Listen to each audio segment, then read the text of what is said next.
How do you know when to shift something from a hobby into an actual business? We all have things that we love doing that are fun to us and that we would just spend all day doing, even though we're not getting paid. It could be playing golf, running, playing tennis, public speaking. There are a lot of things, anything you enjoy doing. But how do you decide when you're going to turn that into, oh, this is an actual business that I want to run? And then what are some of the pros and cons of that? That's what we're going to explore today. Welcome to King Moves. In chess, the king moves one step at a time, but that single move can change everything. Each week, we explore mindset shifts and simple actions that could lead to the next breakthrough in your business and life. I'm your co-host, Ethan King, from Atlanta, Georgia, USA. Entrepreneur, TEDx speaker, and best-selling author of Wealth Beyond Money. And I'm your co-host, Justin King, no relation to Ethan, from Cape Town, South Africa, entrepreneur, speaker, and business growth strategist. Our journey crosses continents and cultures as we think out loud, challenge assumptions, and uncover the small moves that create big momentum. Welcome to King Moves. Let's start the conversation. General ambition creates anxiety, but specific ambition creates direction. I've been living in the space of general ambition. I like to think I'm an ambitious kind of guy, but general ambition is it's faux comfort. It's this idea that, yeah, I could be that if I wanted to. I could do that. I could create a successful speaking brand, a successful speaking business if I really tried. But because it's general, you don't put a stake in the ground and you don't declare what it is that you're wanting to do. So that itself, it lets you off the hook. But also just creates this simmering anxiety because you never ever get to that place either. So I've taken a step into the specific ambition, particularly around my speaking and wanting to build a speaking business and wanting to build a successful speaking career and speaker brand. But it's been interesting, Ethan, because that's actually flipped the lid on a different kind of anxiety for me now, which is you put it out there, you're doing it, you're working towards it. But now it means that the opportunity for success is there for sure, but it also means I'm going to be able to measure myself against what I'm capable of as a speaker and how do I potentially have to stare failure directly in the eyes at some stage as well. So as I say, pertinent topic right now because that's what I'm going through. Yeah, definitely. And when it comes to that, if you think back on your life, are there times when you have turned a passion into a business? Because I can think this isn't the first time and I'll talk about mine because I've kind of entered that same phase again in my life with the public speaking. But this isn't the first time because I was always passionate about art and I've turned that into a graphic design business. I'm sure I've told you this before, but growing up, I wanted to be an artist as a career. Like drawing and painting was my thing. And then my parents were like, well, artists don't make money until after they're dead, right? So that's when I said, well, how can I take my passion for art? Because, I was very serious about it. I took AP art classes. I scored a perfect 5 in both of them. I had my art was in exhibitions and things like that. Like I really wanted to go all in on being an artist. And it's funny. I laugh about it now because now that I'm a parent, I realize how crazy I must have sounded to my parents who only want a good, stable financial future for their children. So, yeah, the art world is crazy and tough to make a living in. But I turned that passion into a graphic design business, which was my first business, and it did very well at it. It's a freelance designer. But then here come the negative parts of it. Once you're intentional about it and you love it at first, like there's this honeymoon period where it's like, it's great. I love what I'm doing. I get to spend my day doing my passion. And then you start to get the little annoyances, like when clients get on your nerves or things don't go right, or you need to hire your first employee or a contractor and they don't deliver like you would deliver, and you have to learn how to train them. And then you have to do payroll and taxes. And it's like all this other stuff comes with being pro, with turning pro from amateur. And what I found is that you really have to make sure that passion is strong enough for you to push through all of the other bullshit that comes with it. Because no matter what happens, when you decide to go pro and really make this your business and grow it, it comes with extra bullshit. And you have to figure out how to handle that. And I think if your passion is strong enough for that main thing, then that'll push you through. Do you think you have to make peace when you make that decision? Do you feel you have to make peace with the fact that you're going to be changing your relationship with that thing? And I'll give you an example. So I love sport, always have. particularly ball sports. That has been my thing growing up. Played a lot of ball sports. Third job, I was made MD of the national golf handicapping system here in South Africa or in Southern Africa. So we serviced 600 golf courses, golf clubs, and it had a database of 160,000 golfers. And I mean, that was amazing. Like, I'm in the sports industry. It's a global sport. How flippin' amazing is that? But that thought didn't last too long, because the reality of running that business day to day and dealing with grumpy golfers who think that our national handicapping system is super shit and we can't calculate a handicap at all, and our terminals that we out, so our hardware that we ship to all the clubs, they don't work, and blah blah blah. And once you get into that, it very quickly stole the excitement out of being involved in sport, being involved in the golf industry. I didn't want to go to play golf on a weekend, because invariably you would be swamped, or you'd find a manager moaning about something about the handicapping system. So maybe an extreme example, and I wouldn't say that my absolute sporting passion was golf, but it changed my relationship with it dramatically. And that was the case for 6 years in that position. But do you think that means that to take your, let's call it your passion, your hobby, which has maybe become a side hustle first, so you're passionate about it, it then become a side hustle, so you've proven that you can earn some form of revenue from it. Now to take that next step, and in your case, going as a designer, did you have to make peace with the fact that my relationship with my passion is possibly going to change? Yeah, possibly. But I think most of us don't even realize that when we first get into it. And, I was young, I was early 20s, and I didn't have enough life experience. And my mindset was, I'm going to make this my career, and it's going to be all good from here on out, because that's how we think as young people.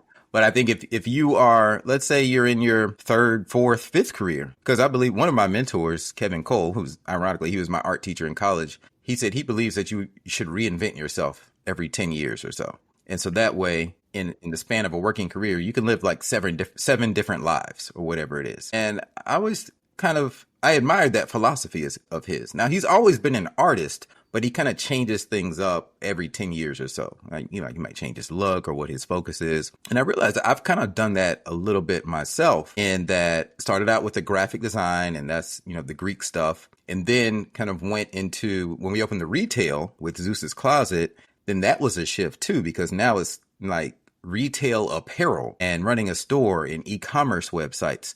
That's a different shift from just being a freelance graphic designer. It's a service-based business. And then now I've shifted from doing the store into public speaking as a career.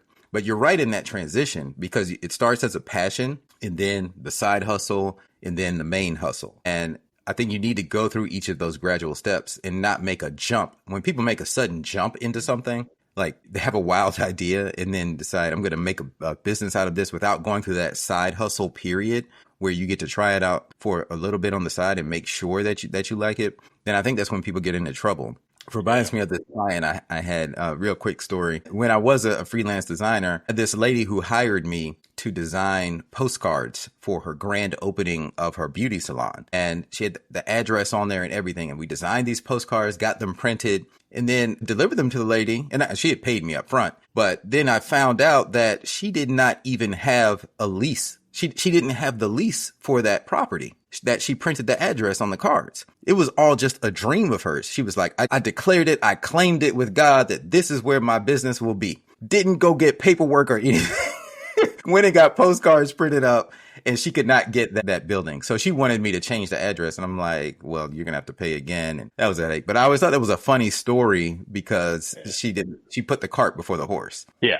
The cart before the horse. Well, what I was thinking about as you were speaking is it's aligning expectations. It's having realistic expectations about what you're going into. And maybe that's a good way to look at it. And I like what you say. It's taking the passion into a side hustle, into a real hustle. But that step from side hustle to real hustle, that's where the exploration has to be done around what can I realistically expect when this becomes the real deal. Because if I step into it with my eyes wide open, knowing what it's going to be, then you're probably going to make a relatively smooth transition. But if you step into it expecting it just to have that same feeling, the most amazing thing, it's just doing my passion every single day, never going to work, I've got the air quotes out, everybody, never going to work a day in my life again. Right. But if that's what your expectation is and it's something different, I think that's when you start setting yourself up for almost like frustration and animosity towards yourself. For, oh man, why have I done this? Why have I ruined my passion by stepping into it professionally? But there probably are ways to prevent that as you go. And some people, I actually recommend maybe don't go into the main hustle phase. Stay in the side hustle phase. For some people, because there's security in that zone where, let's say you have a full-time job, you're 9 to 5, or I remember in mine, I had a full-time job, but I only worked 3 days a week because I was working at a newspaper. So Monday through Wednesday was the schedule because we had to have the paper done. And we just worked long hours Monday through Wednesday. Then I had the rest of the week off. And I used that time for my side hustle work to focus on that. So that was kind of a sweet spot. I could have stayed there. And when I look back on it, I made a lot of money then because I was getting a full paycheck from a job and I was getting paid for my side hustle. So that was actually a nice little sweet spot. Now, I decided to go all in on my stuff as a full-time entrepreneur, and this was over 20 years ago. But for some people, I recommend just stay there. That way you get to enjoy it on the side and you have the security blanket of your job. So you have to decide what's right for you. Ethan, once you turned it into a business, did you still dabble in your artistic pursuits on the side? And that might sound silly, but obviously you've gone into the graphic design element of it. So that is now a business. Did you, on weekends, if you had downtime, did you still decide to lean into art? Or were you getting all of that exposure in the workplace? I did for a little while. And I have some pieces around my house, like some paintings that are hanging on my wall that I did. But then that fizzled out after a while. And I always had this dream in the back of my mind that when I'm done with my career, I'm going to come back to art and be an artist. It's also easier to be a successful artist if you have a little bit of fame and recognition behind your name. For example, I don't know if you know this, but one of our former presidents, George W. Bush, he's a really good painter. And yeah, no one knew that until after he was out of office. In fact, I think studies show that he's one of the most liked past presidents of the U.S. Like, people like him way more now than they did when he was in office. He's just a likable guy on both sides after the fact. But he's a really, really good painter. Like, if you look up George Bush paintings, you'll see. But it's also a lot easier for him I guess he sells his work, but it'd be a lot easier if you're someone like a past president. So I said, well, maybe I'll get famous just so it's easier for me to sell paintings once I retire in my next life. Maybe. So here's the dilemma I'm thinking some people have. It's because you are passionate about this thing. And like you said, sometimes you've got to keep it as a side hustle. But because you are passionate about the thing, doesn't even mean that it should be a side hustle or should become a main hustle.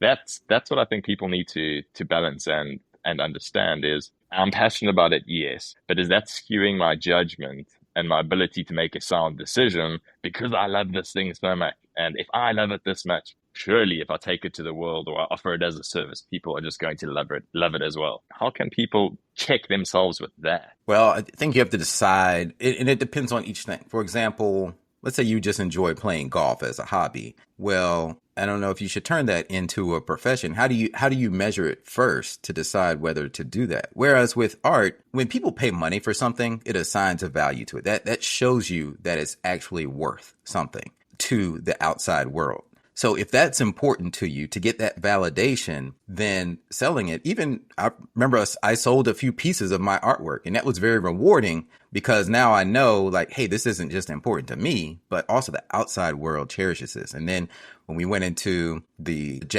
stuff for Greeks and making the jackets, it's like, oh man, people pay us for this all the time. I'm delivering real value. So there's something about that exchange that really just kind of boosts your self-esteem, or at least for me it did, that validation. And the same for public speaking. It's like, yeah, you can go speak, but how do you know if you're shit as a public speaker versus, if you keep getting invited back and getting paid a higher fee and keep going up on your fee? That's proof that, okay, I'm doing something right here. I'm delivering value to the world. I'm making a positive impact in people's lives because things keep going up. So I think that that's a way to measure. Otherwise, if you're just doing it for fun and you just want to embrace the fact, hey, I'm just doing this for fun, I don't really care how it comes off to the other party, then keep doing it as a hobby. But I think that would be my answer to your question. Yeah, I think, that resonates. And I think you've nailed it. For me, it's just all about, it's this exploration-exploitation dilemma, or the exploration-exploitation, the explore-exploit trade-off. It's, you've got to have done enough exploration around the thing to be able to know, okay, it is time to flick the switch and we can now exploit. But if you haven't spent the time doing the exploration, and that could be exploration around how good are you actually at the, to your point, like I know the golf is an extreme, but you got to spend a lot of time exploring golf to see whether you're actually good enough to make a profession of it, or whether it's the artistic pursuits, or it's setting up a digital marketing agency, or whatever these things are. You've got to explore the pursuit. Am I good enough? Can I sell it? Can I sell the service? Can I sell the product? And at the point that you've got enough evidence that this can become a thing, at that stage, you can flick the switch and you can choose, right, it's now time to exploit. And then you lean into it and you do the thing. That's kind of where I'm going with it. Yeah. And I'll challenge that just a little bit with the timing. If you want to know that you're exploiting the right thing, because if you're exploring and you just keep exploring without feedback, how do you know that you're exploring or practicing the right thing? You know, like my golf swing, I did actually, we keep going back to golf, and I actually did golf for a little really tiny moment in my life. I took golf lessons and I played, and I noticed that golf gets more fun the better you get at the game. I just don't have enough time to play it. I get why people retire and play golf all the time, because it's a really, really fun game, but it's a time consuming game. But the golf swing is obviously very important. And I took lessons, and I realized I had to practice my swing. But if I didn't have the lessons and the coach correcting me, then I would have kept practicing the wrong swing, and I would have built up muscle memory on the bad swing. So you have to get feedback some way, whether it's from a coach or from an audience or from customers buying your work, if you want to get better at the thing. So the way to test that in the marketplace is to offer your product for sale as early as possible. Because if somebody actually pulls out their money and swipes their card and buys your product, then that's how you know it has value. Not people saying, oh yeah, I would buy that. No, actually pull out your wallet, and not your mom or your friends or your family, but an actual complete stranger. That's how I measure it. When a complete stranger starts buying whatever it is I'm selling, that's how I know there's some real value in the marketplace. And the more strangers that buy it, the better. And then I can continue to improve upon it. Now, if I didn't care about improving upon it, whatever that hobby was, and I just wanted to do it for fun, then I wouldn't go that route earlier. But I would encourage people to go into take the explore phase and exploit as quickly as possible just to get the feedback. I think we're speaking about nuances now, because I 100% agree with you. The way I look at exploration, it's the ability to minimize uncertainty. And in order to minimize uncertainty, you've got to get the feedback that you're speaking about. 1,000%. I think about one of the early businesses that I started, and I thought I was going to be a billionaire off the back of this, because everybody I spoke to loved the idea. Oh man, Justin, that is gold. Yeah, absolutely. We would love to do that in our business. Oh yeah, Justin, that's amazing. I would love to do that. But to your point, none of them were willing to take their credit card out and swipe for it. Loved the idea, told me how much they loved the idea, told us how much they loved the idea, but didn't swipe the credit card. So that actually never minimized the uncertainty that I had around, well, is this an actual fit? Can this become a real business? So that was the exploration, but I was never able to flick that switch to full-time exploit, because there was just way too much uncertainty through that exploration phase.